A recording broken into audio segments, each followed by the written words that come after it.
بسم اللہ الرحمن الرحیم۔ خانہ کعبہ اللہ کا پہلا گھر ہے جو اللہ تعالیٰ نے بنی نوع انسان کے لیے زمین پر بنایا اور اس کی طرف رخ کر کے پوری دنیا کے مسلمان نماز ادا کرتے ہیں۔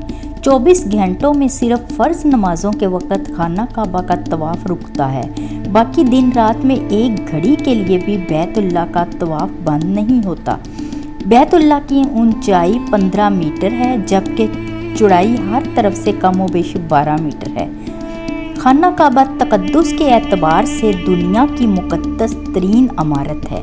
دنیا بھر کے مسلمان اس کی طرف منہ کر کے نماز ادا کرتے ہیں اور دنیا کے گوشے گوشے سے مسلمان پورے سال نہ صرف اس کے طواف اور عمرہ کے لیے آتے ہیں بلکہ ہر سال ذی الحج کے مہینے میں یہاں حج کے لیے آتے ہیں۔ خانہ کعبہ صرف مسلمانوں کے لیے ایک مقدس عبادت گاہ ہی نہیں بلکہ اس کے ساتھ ساتھ وہ بہت سارے ایسے معجزات کا منبع بھی ہے جن کے بارے میں جان کر انسان کا اللہ کی وحدانیت پر یقین مزید پختہ ہو جاتا ہے۔ جدید سائنسی تحقیق کے مطابق دنیا کو کسی بھی زاویے سے ناپا جائے اور اس کی پیمائش کسی بھی سمت سے شروع کی جائے، خانہ کعبہ دنیا کے مرکز میں واقع ہے۔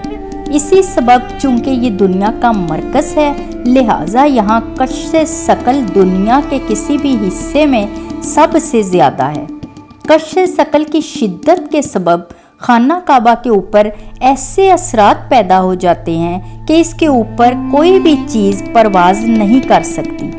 جس طرح مقناطیس کے مرکز پر کشش ثقل کی زیادتی کے سبب کوئی بھی شے نہیں ٹھہر سکتی، اسی طرح خانہ کعبہ کے اوپر بھی کوئی چیز نہیں ٹھہر سکتی۔ جس طرح دنیا میں خانہ کعبہ کا طواف کیا جاتا ہے اسی طرح آسمانوں پر اللہ کا گھر ہے جس کو بیت المعمور کہا جاتا ہے۔ اس کا فرشتے ہر وقت طواف کرتے ہیں۔ اس گھر کے متعلق اللہ تعالیٰ قرآن کریم میں ارشاد فرماتا ہے، اور قسم ہے بیت معمور کی، سورہ طور آیت نمبر 5۔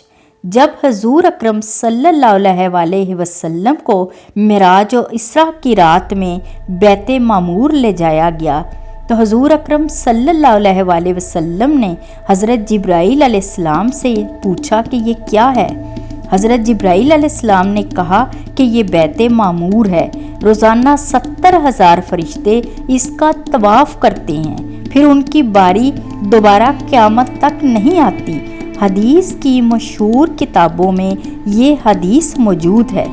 تبری کی روایت سے معلوم ہوتا ہے کہ بیت المعمور بیت اللہ یعنی خانہ کعبہ کے بالکل اوپر آسمان پر ہے۔ ایک روایت میں آتا ہے کہ شب معراج میں رسول اکرم صلی اللہ علیہ وسلم جب بیت معمور پر پہنچے تو دیکھا کہ حضرت ابراہیم علیہ السلام اس کی دیوار سے ٹیک لگائے بیٹھے ہیں۔ بیت المعمور یعنی آباد گھر، فرشتوں کا خانہ کعبہ 7ویں آسمان پر کعبۃ اللہ کے عین برابر ہے۔ فرشتے اس کا طواف کرتے ہیں۔ بیت المعمور آباد گھر جس سے مراد خانہ کعبہ اور دیگر عبادت خانے ہیں جو عابدین سے آباد ہیں، یہ کثرت زائرین کی وجہ سے آباد گھر کہلاتا ہے۔ قرآن میں اس کا ذکر آیا ہے۔ یہ فرشتوں کا وہ گھر ہے جس میں ہر روز 70,000 فرشتے عبادت اور طواف کے لیے آتے ہیں اور ایک دفعہ طواف کے بعد ان کو قیامت تک دوبارہ موقع نہیں ملے گا۔ ہر روز نئے 70,000 فرشتے آتے ہیں۔ یہی وہ بیت المعمور ہے کہ جب نبی کریم صلی اللہ علیہ وسلم معراج میں تشریف لے گئے تو آپ صلی اللہ علیہ وسلم نے دیکھا کہ حضرت ابراہیم علیہ السلام بیت المعمور کی دیوار سے ٹیک لگائے بیٹھے ہیں۔ بیت المعمور کعبہ کی جگہ پر تھا اور اس کا نام عزرا تھا۔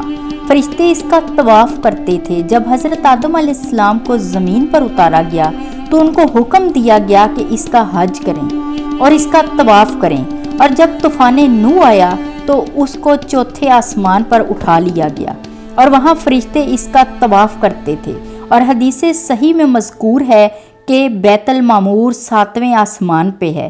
یہ اس کے منافی نہیں ہے، کیونکہ یہ ثابت ہے کہ ہر آسمان میں کعبہ کے مقابل ایک بیت ہے، اور حضرت آدم علیہ السلام کے زمانہ میں جو کعبہ کی جگہ البیت المعمور تھا، اس کو حضرت آدم علیہ السلام کی وفات کے بعد آسمان کی طرف اٹھا لیا گیا، اور وہ 4تھے آسمان میں ہے۔